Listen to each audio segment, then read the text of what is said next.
कि संग दोष आपको दूषित कर देगा। तो सबसे पहले ये ऐल गीत एकादश स्कंद में है, और कल हम लोगों ने कौन सा गीत सुना था? भिक्षुक गीत। उस भिक्षुक गीत के बाद 2 अध्याय और पढ़ लो, फिर ऐल गीत शुरू हो जाता है। मतलब उद्धव सामने बैठे हैं, भगवान से प्रश्न कर रहे हैं, और भगवान उद्धव के प्रश्नों का उत्तर दे रहे हैं। उन्हीं प्रश्न उत्तरियों में ये ऐल गीत है।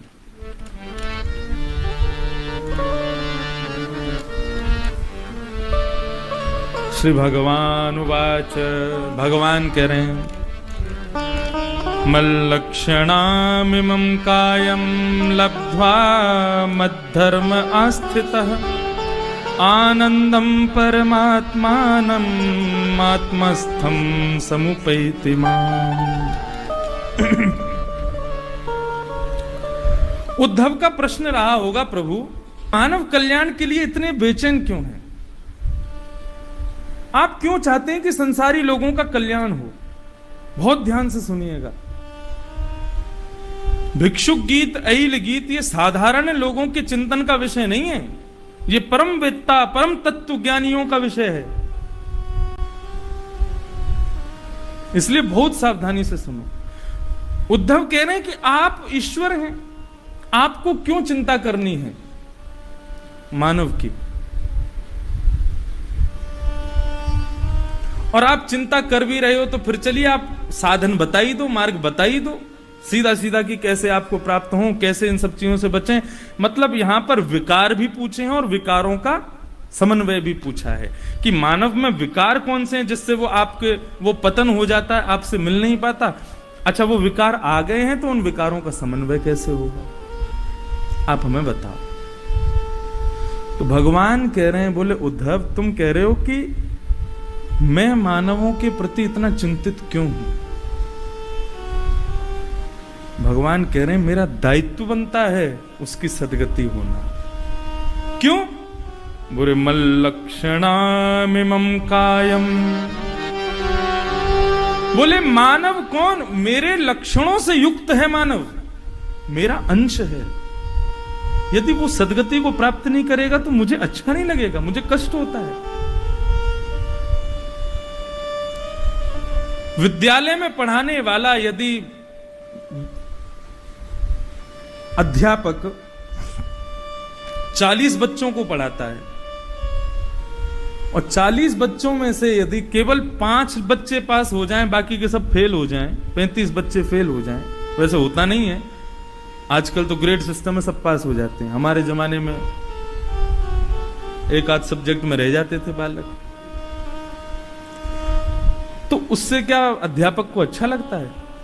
कष्ट होता है। यहां तक कि बालक के पिछड़ने पर माता पिता किसको दोष देते हैं? बोले आपने नहीं पढ़ाया अच्छे से। भगवान कहते हैं मेरे भक्त का, इन मानवों का यदि कल्याण नहीं होता तो कष्ट मुझको होता है।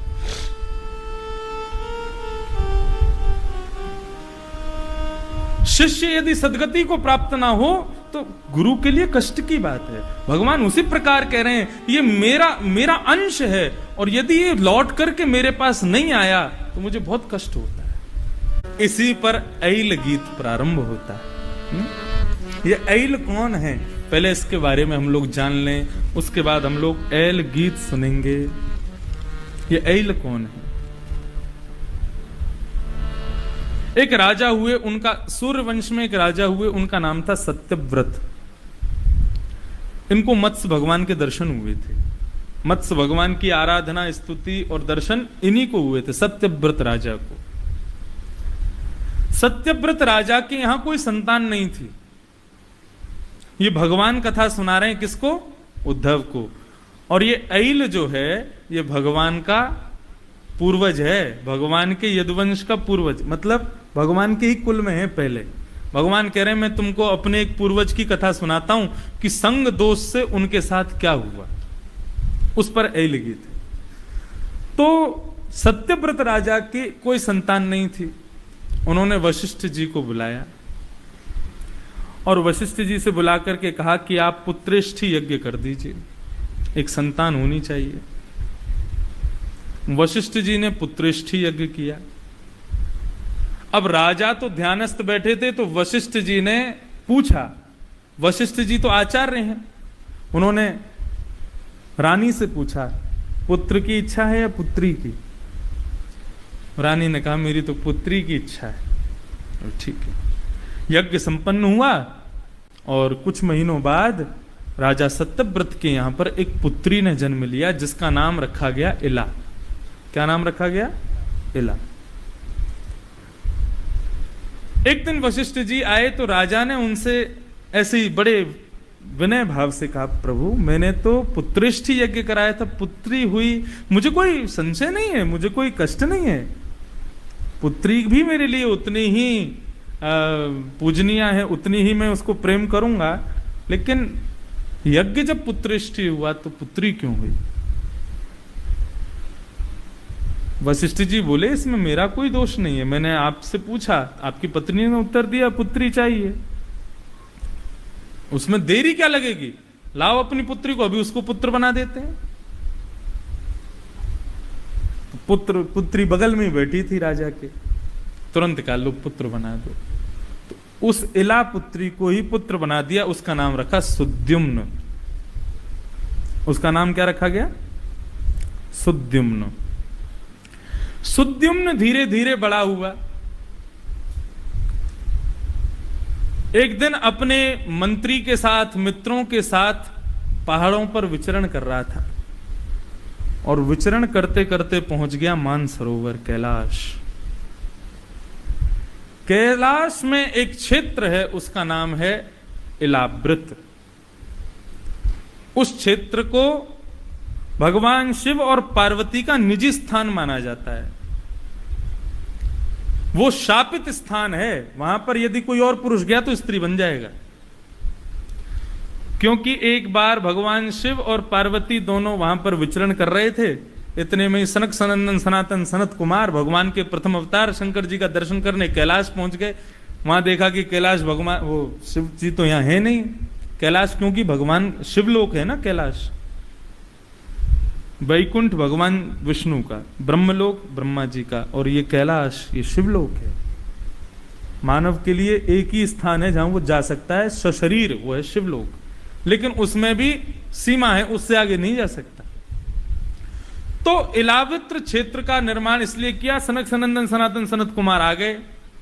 पार्वती जी को उनका आना सहज ठीक नहीं लगा।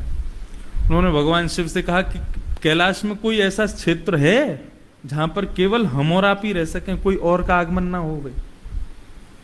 शंकर जी बोले उसमें क्या देर लगेगी, मैं इस पूरे क्षेत्र को शापित कर देता हूं, यहां मेरे अलावा कोई और पुरुष आएगा तो स्त्री बन जाएगा। तब से भगवान शिव की परिक्रमा भी आधी लगाई जाती है। भगवान शिव की परिक्रमा पूरी नहीं लगती, आप जाएंगे यूं और फिर दोबारा आपको वापस ऐसे करना पड़ेगा। क्यों? क्योंकि प्रत्येक शिवलिंगी की परिक्रमा को कैलाश समझ करके उसकी परिक्रमा करते हैं, और वो बीच का स्थान इलावृत माना जाता है, उसमें प्रवेश निषेध है, अंदर एंट्री नहीं है।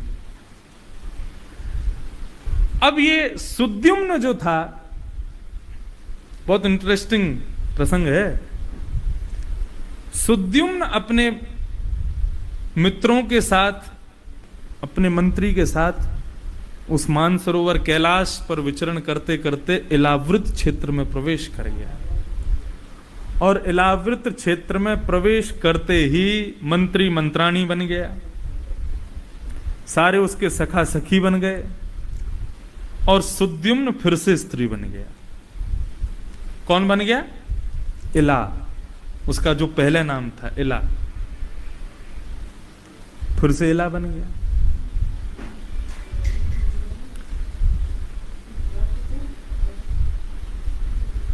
लौट करके वापस गया, तब उसने, सत्यव्रत राजा ने देखा ये क्या हो गया, तुम फिर से इला। तब पूरी बात बताई। वशिष्ठ जी फिर आए। वशिष्ठ जी बोले भैया देखो, हम इसको फिर से पुरुष बना देंगे तो शंकर जी की अवहेलना हो जाएगी, उनके शापित स्थान का ये प्रभाव है कि ये स्त्री बनाए। यदि मैं इसको फिर से पुरुष बना दूंगा तो भगवान शिव कोपायमान हो जाएंगे। तो क्या करें? 6 महीना स्त्री 6 महीना पुरुष, ये उसकी स्थिति हो गई। अब स्त्री रूप में जब वो हुआ तो उसका ब्याह चंद्रमा के पुत्र बुध के साथ हो गया। इला था, स्त्री जब बनता था तब इला, उसकी भी कथा बड़ी अच्छी है सुद्युम्न की। वो बेचारा स्त्री रहता था, सखियों के संग घूमता था और होते होते होते होते अपने आप पुरुष बन जाता था। 6 महीना पुरुष बन के रहता था, फिर अपने आप ही स्त्री बन जाता था। एक दिन उसने भी सब कुछ त्याग दिया, सब छोड़ के भजन में चला गया था। तो बुध के साथ जब उनका ब्याह हुआ तब उनका एक पुत्र हुआ, उसका नाम है पुरुरवा, वही है ऐल। इला का बेटा है इसलिए उसका नाम पड़ा ऐल, और उसी का ये गीत है ऐल गीत।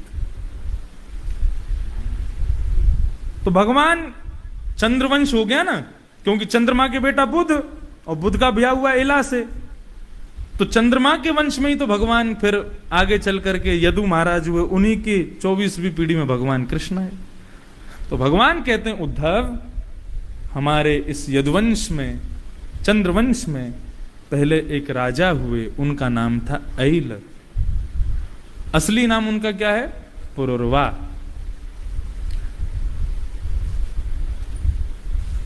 उन्होंने ये गीत गाया, ऐल गीत।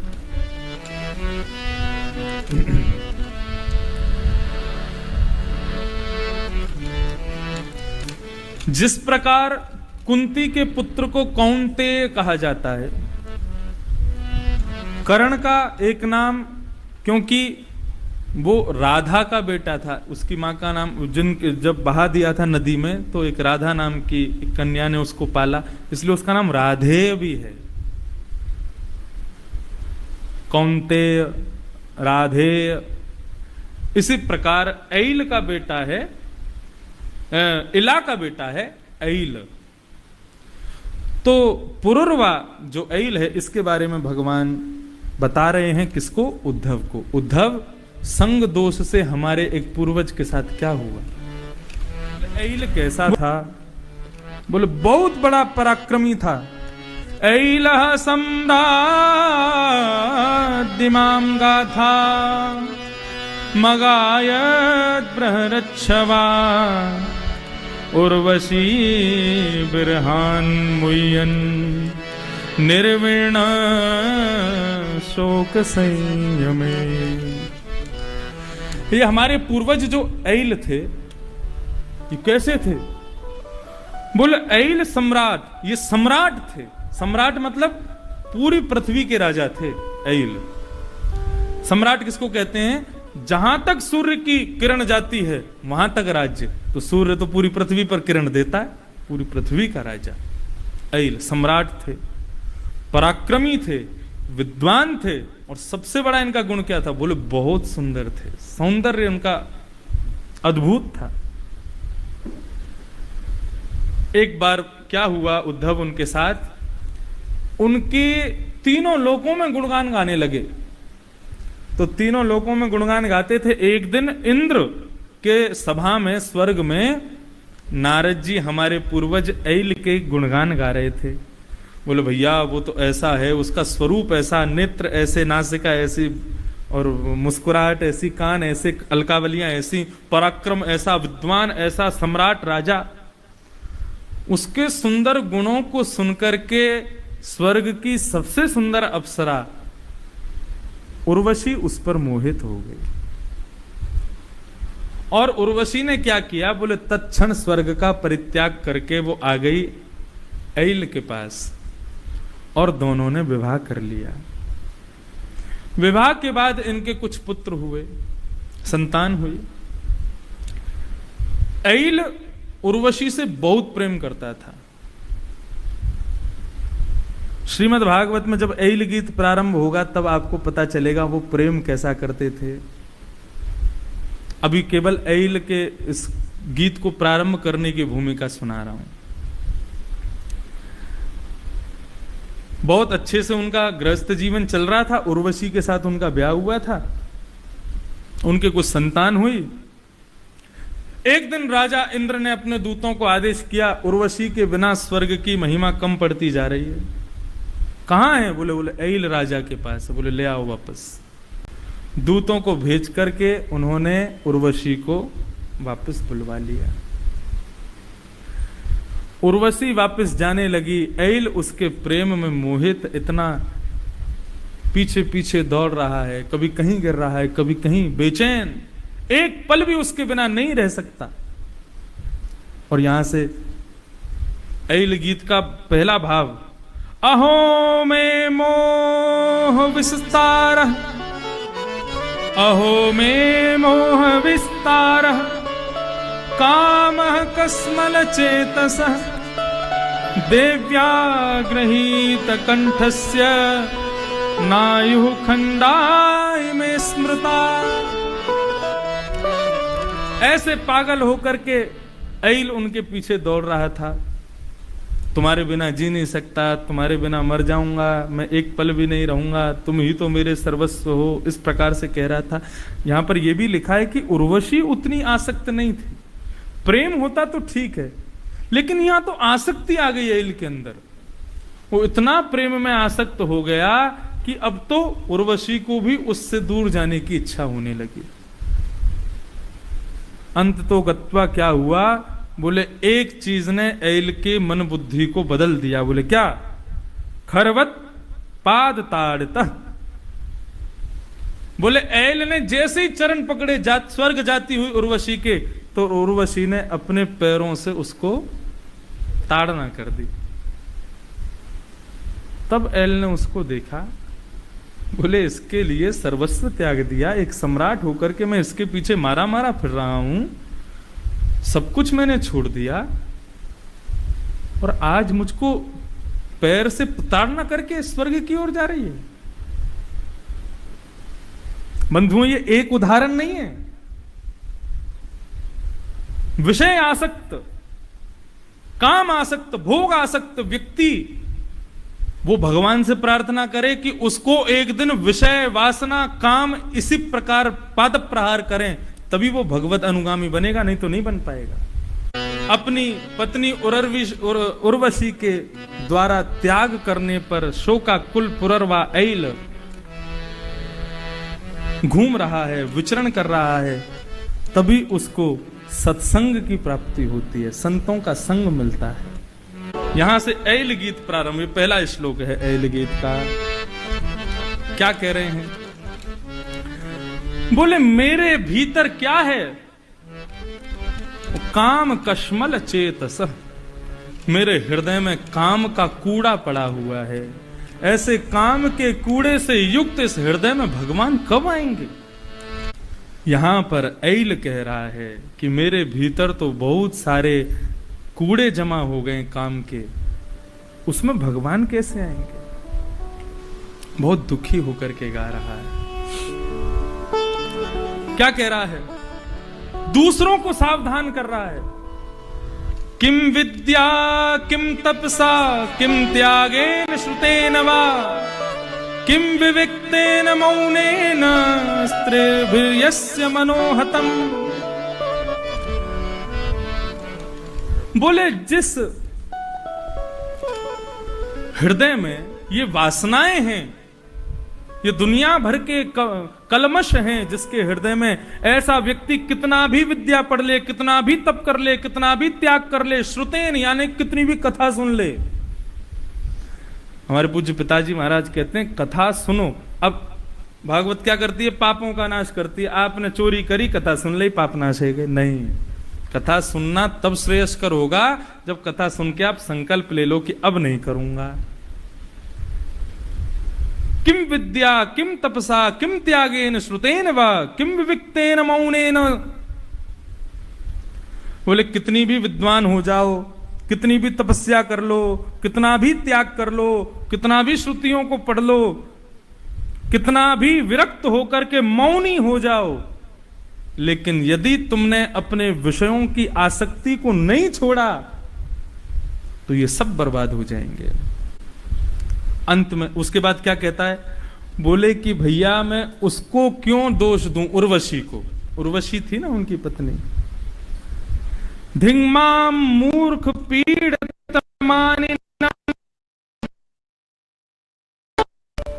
तो मेरी गलती है।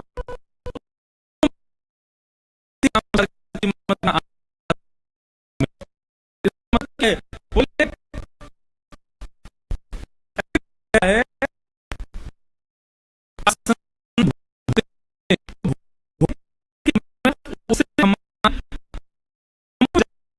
उसमें आसक्ति मतलब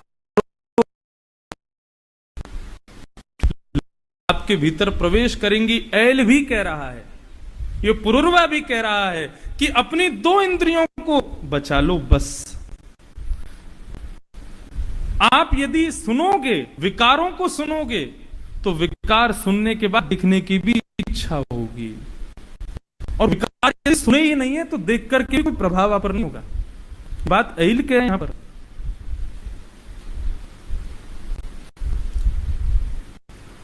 यम प्रजंत मनुपेत अपेत कृत्यम द्वैपायनो विरह कातर आजुहाव। श्री सुखदेव जी महाराज जन्म लेते ही वन की ओर प्रस्थान कर गए। तो ऐसा भाव बताया गया है कि सुखदेव जी जब जा रहे थे तो कुछ माताएं स्नान कर रही थीं। सुखदेव जी को देख करके ना उनके हृदय में कोई ऐसी भावना आई कि हमको वस्त्र पहन लेने चाहिए, ना सुखदेव जी का उनके प्रति कोई भाव। बस जैसे पीछे व्यास जी आए तो सबने बाहर निकल के वस्त्र पहन लिए। व्यास जी ने पूछा, मेरा पुत्र गया युवावस्था का, उसको देख के तुमको जरा भी संकोच नहीं हुआ, और मैं तुम्हारे पिता की उम्र का, मुझे देख के संकुचित हो रही हो क्यों? बोले क्योंकि आपके पुत्र सुखदेव को तो ये भी नहीं पता कि स्त्री पुरुष में भेद क्या होता है। उन्होंने सुना ही नहीं स्त्री होती क्या है। विषय वासना भोग इन सब का प्रारंभ पहला यहां पर लिखा है श्रुत्वा, सुनने से होगा। और यदि सुनोगे तो देखने की इच्छा होगी, और यदि सुन लिया तो फिर महाराज फिर आपको विषय में पढ़ने से कोई नहीं रोक सकता। इसलिए सुनने से कैसे बचोगे? फिर से वही बात आ जाती है, भगवान जो कह रहे हैं संग न कुर्याद असताम, असद व्यक्ति का संग छोड़ दो।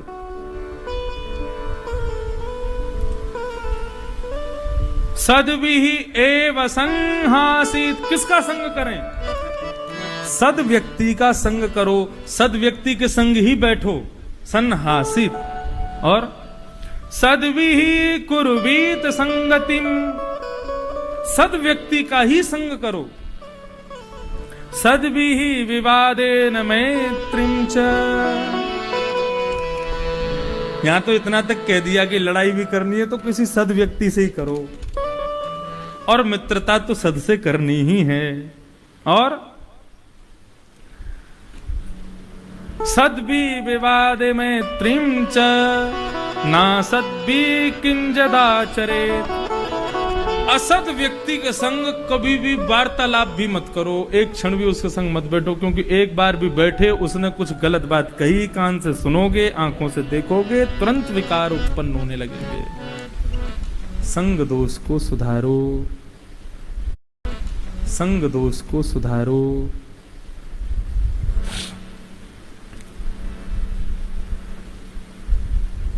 अब आप प्रश्न करेंगे, असद व्यक्ति का संग छोड़ दें, असद व्यक्ति होता कौन है? कहते किसको है असद? हमें ये बताइए। तब यहां पर भगवान असद व्यक्ति के लक्षण भी बता रहे हैं। असद किसको कहते हैं?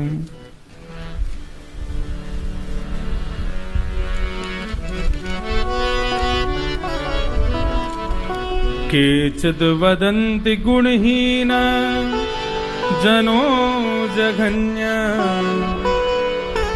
केचिद् वदन्ति धनहीन जनो जघन्य, व्यासो वदत्यखिले वेद पुराण वेत्ता, नारायण स्मरणहीन जनो जघन्य।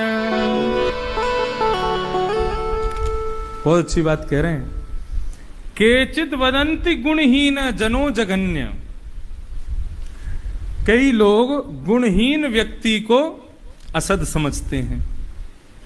जिसके पास सुंदर गला नहीं है, जिसके पास सुंदर नेत्र नहीं है, सुंदर स्वरूप नहीं है, पहनने को कपड़े नहीं है, गाड़ी नहीं है, घर नहीं है, पत्नी नहीं है, बच्चे नहीं है, लोग कहते हैं कि असद व्यक्ति है। ऐसे लोगों के संग उठना बैठना बंद कर देते हैं लोग। केचिद वदंती धनहीन जनो जघन्य। कई लोग धनहीन व्यक्ति को असद समझते हैं, मित्रता छोड़ देते हैं, तोड़ देते हैं। क्यों? बोले धन नहीं है इसके पास।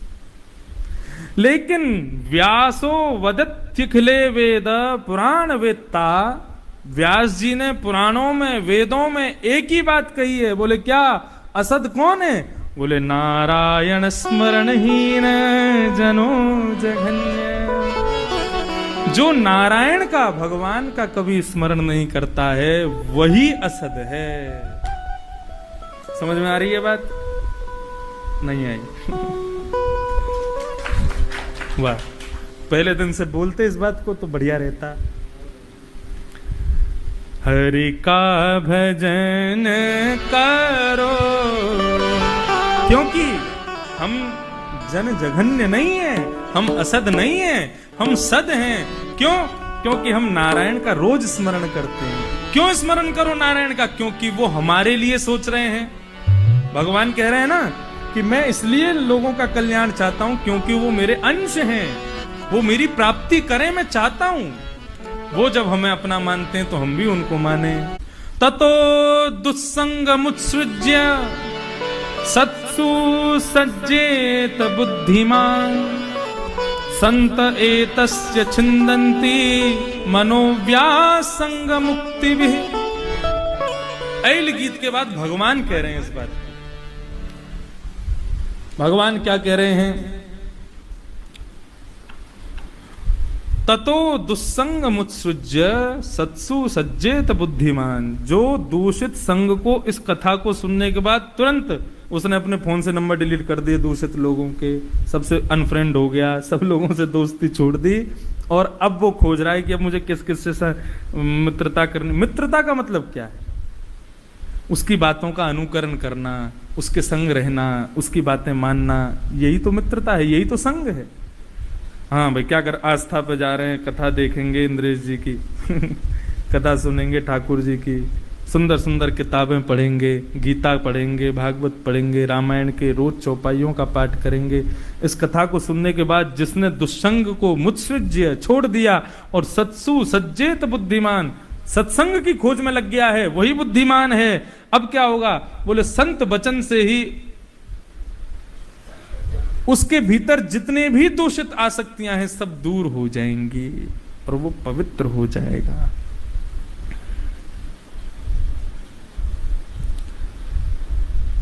नृणाम जुस्ताम प्रपुंत्य धाम। भगवान कह रहे हैं व्यक्ति को चाहिए क्या करे?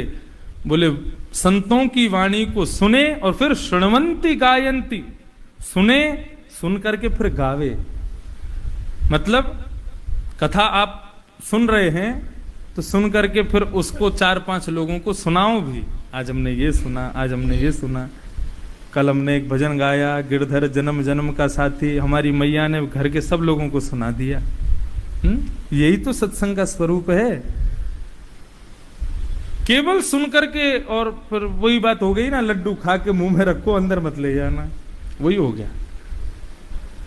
खुद भी खाओ, दूसरों को भी खवा दो, तो समझ लो आपका सत्संग श्रेष्ठ है। भक्तिम लब्धवतः साधो किमन्यदवशिष्यते मयंत गुणै ब्रह्मन् आनंदाम भावमात्मनि। भगवान कह रहे हैं अब कुछ सुनना शेष नहीं रह गया। मेरा सत्संग यदि तुमको मिल गया तो सब कुछ तुमको मिल गया है। यही बात अपने हृदय में स्थापित करो और इसी भाव को कहते हुए ऐल गीत यहाँ विराम लेता है।